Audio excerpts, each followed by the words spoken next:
Bonjour et bienvenue chez Muse qui angoisse. Alors aujourd'hui, on va parler des expositions. La dernière fois, c'était les respirations. J'espère qu'elles ont bien fait leur effet. Vous avez sûrement remarqué que quand vous respirez assez longtemps, votre angoisse commence à diminuer doucement, gentiment.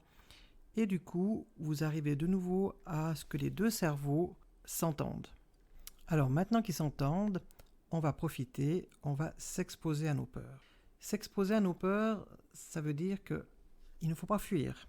Dans un de ses livres, Christophe André, qui est un des maîtres de la TCC à Paris, il a écrit un livre vraiment que je vous recommande. Ça s'appelle Psychologie de la peur, crainte, angoisse et phobie. Vous le trouvez aux éditions Odile Jacob. C'est pas pour faire de la pub, mais moi vraiment j'adore Christophe André. Et dans un de ses livres, il explique qu'il faut désobéir à ses peurs. Il dit, imaginez qu'un jour quelqu'un s'installe chez vous, va dans le frigo, se sert, s'incruste, prend ses habitudes, vous dit allez gratte-moi le dos, maintenant va me chercher mon petit déjeuner, cire-moi mes chaussures. Franchement, vous allez le laisser faire. Il y a bien un moment où vous allez dire oh, ça va, hein. Ici t'es chez moi, c'est mes règles, on fait comme moi je dis. Ben, c'est un peu ça qu'on fait avec nos peurs. On les laisse aller se servir dans le frigo et on n'ose rien dire. Donc à un moment maintenant, il faut leur dire stop. Mais pour leur dire stop, il faut oser les regarder en face. Et les regarder en face, c'est justement s'exposer. On a appris à respirer, donc en respirant, on sait que l'angoisse, elle va monter, mais on sait aussi qu'elle va redescendre. Une angoisse, elle fait plus ou moins 20 minutes pour monter et redescendre. Donc on sait que c'est un laps de temps, c'est désagréable, mais on peut le faire. Donc on va choisir de s'exposer. Il faut le prendre comme un challenge. Moi, j'ai eu la chance, dans tout ce que j'ai fait au niveau de mes crises d'angoisse, j'ai eu un mari qui m'a soutenu et avec qui j'ai beaucoup ri de mes crises d'angoisse. Honnêtement, je vous encourage à rire de vos angoisses si vous arrivez, si les antidépresseurs et les respirations vous permettent de le faire. C'est vraiment mettre du recul et voir que les choses ne sont pas si graves. Ok, il y a un mécanisme dans votre corps qui vous enquiquine, mais on peut le regarder en disant « Oh là là, ce que je me laisse faire » et puis essayer peut-être d'en rire. Donc on choisit de s'exposer, on prend un risque d'éprouver de l'anxiété, on sait que ça va pas être agréable, mais ma foi, ça fait partie de la vie. On va faire doucement monter l'angoisse, et à mesure qu'elle monte, on dit ok, là je sais, il faut que je commence à respirer, donc je sais que ça va redescendre. Et l'avantage de faire ce genre de choses, c'est qu'à un certain moment, l'angoisse, elle va dire oh mais mince, je peux plus rien lui faire à celui-là ou à celle-là. Moi je dis toujours, elle va se dégonfler comme une peau de ruche. Il y a vraiment eu des fois où je disais à mon mari mince, je sens qu'elle remonte, ça pique, je sens nouveau picoter dans mes bras et tout. Il me disait mais qu'est-ce que tu dois faire, Muse? Je disais ah oui, vas-y, monte, je m'en fous, tu ne me feras rien. Au pire tu me fais trembler, au pire tu vas me faire gratouiller les bras, mais de toute façon je sais qu'au bout d'un moment tu vas toujours passer. Et c'était marrant, c'était presque visuel. Je la voyais vraiment se redégonfler et finalement partir. J'expliquais à mes enfants que c'était comme ce copain d'école qui continuait à venir taper sur l'épaule puis qui fait hé. Si vous lui dites arrête, il va continuer. C'est trop rigolo, il vous embête. Sauf que si vous ne faites pas de cas, au bout d'un moment, il s'arrête. C'est embêtant d'essayer d'enquiquiner quelqu'un et que l'autre ne réagit pas. Et l'angoisse, c'est exactement ça. Mais vraiment, c'est ça. C'est cette enquiquineuse qui arrive à ses fins avec vous et elle va continuer. Et le jour où vous ne répondez plus, alors elle part. Elle se dit mais mince, je n'ai plus rien à faire ici. Alors ça a l'air facile comme ça, je vous rassure, même pour moi, ça n'a pas été du tout facile.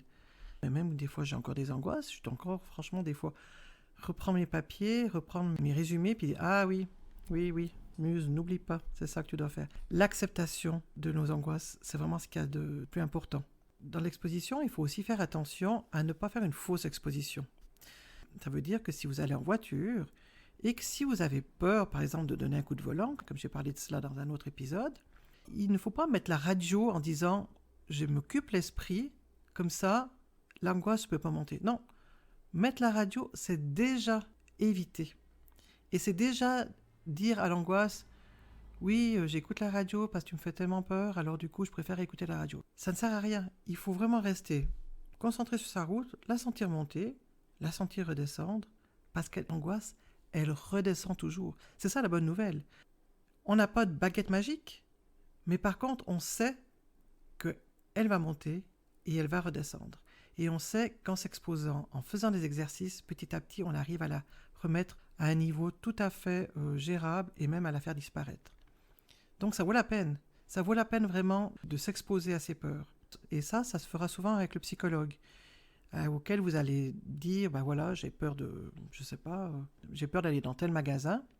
Il vous dira, ok, alors, on va préparer, vous allez faire les respirations, vous allez dans ce magasin, vous allez voir que l'angoisse va monter doucement, gentiment, vous continuerez à respirer et vous verrez que petit à petit, ça va descendre. Elle va vraiment vous préparer à ça. Certains psychologues, je sais qu'ils vont même des fois avec leurs patients. Mais bon, c'est pas donné à tout le monde pour le faire. Mais enfin, en tout cas, une psychologue va vraiment vous préparer à vous exposer à vos peurs. Et petit à petit, vous y arriverez. Petit à petit, vous retournerez en voiture et sans avoir peur de donner un coup de volant.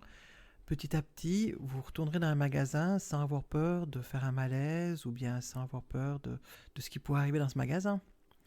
Notamment pour la petite histoire, je voulais raconter que dans un groupe de soutien, à l'époque, il y avait justement une dame qui avait peur de faire un malaise dans un magasin. Et elle me disait, mais franchement, Muse, imagine, je tombe, j'ai l'air ridicule. Et je lui dis, mais franchement, regarde la chose autrement. Tu tombes, tu fais un malaise. T'as un super beau pompier qui vient te faire du bouche à bouche. Mais franchement, moi, si j'étais toi, je simulerais, rien que pour le plaisir de voir si c'est ça qui arrive. Et elle a commencé à rire, elle m'a dit, mais j'ai jamais vu la chose comme ça. Je dis, ben voilà, c'est comme ça des fois qu'on peut passer par-dessus ses peurs. Essayez de switcher la chose en positif ou en humour quand la chose n'est pas si grave. Et souvent, ça marche aussi parce qu'on se dit, ah ouais, ok, là, d'accord. Et je suis sûr que la fois d'après qu'elle a été dans le magasin, elle a dû se dire, oh, dommage, j'ai pas fait de malaise. Donc voilà, c'est comme ça que les peurs, on passe doucement, gentiment dessus. À nouveau, c'est plus facile à en parler comme ça après coup que sur le moment. Moi, je vous assure que dans les magasins, en voiture, j'ai tremblé, j'ai sué. Comme je vous ai dit, j'ai eu pris mon papa avec, alors qu'en prenant mon papa, j'évitais. Je ne faisais pas une bonne exposition. Il a fallu que je comprenne ça. Quand j'avais vraiment le gros de mes crises d'angoisse, j'avais beaucoup de gens qui venaient me voir. Et un jour, j'ai dû leur dire, mais écoutez, ne venez plus. Parce que je me rendais compte que quand elles venaient, ben, c'était comme si je passais à côté et je ne m'exposais pas comme il faut à mes peurs. Il a fallu vraiment que je les regarde en face. Il a fallu que j'ose être avec moi-même. Et il faut surtout aussi laisser du temps. Je me rappelle quand j'étais chez mon médecin et je lui ai dit, c'est bon, maintenant moi j'ai compris. Il me dit, ah oui, ta tête elle a compris. Mais ton corps n'a pas encore compris, il faut du temps. Il faut du temps, Muse, pour aller mieux. Et c'est ça. Il faut du temps pour apprendre à respirer, il faut du temps pour s'exposer, et petit à petit les choses viennent. Mais une chose est sûre, c'est qu'on avance. Parfois on n'a pas l'impression. Moi je me rappelle quand on se disait, mais on est dans un tunnel, on voit pas le bout. Mais la bonne nouvelle d'un tunnel, c'est qu'il y a toujours une sortie. Et c'est vrai que quand on est en plein dedans, si le tunnel est assez long, on n'a pas l'impression qu'il y a une sortie. Mais la sortie, elle est là, à quelque part. Il faut avancer. Et après on se dit, ouais, mais bon, j'avance, mais maintenant il me semble que je recule. Oui, ok, il y a des jours où on recule, mais on recule toujours moins que ce qu'on avance. On fait 2 pas en avant pour 1 pas en arrière. Et dernièrement, j'ai vu une phrase qui était vraiment jolie. Elle disait, quand on recule, c'est comme quelqu'un qui fait du saut à la perche. Il recule pour mieux pouvoir sauter. Et j'ai trouvé l'image très jolie. Oui, des fois on recule, mais c'est pour mieux se projeter en avant après. Et ça, c'est vraiment le message d'espoir qu'il faut garder. On avance. Doucement, gentiment dans la vie, on avance. Voilà, c'est sur cette note d'espoir qu'on va arrêter aujourd'hui. La prochaine fois, on va parler de modifier notre vision de la peur et notre vision du monde. Alors à bientôt!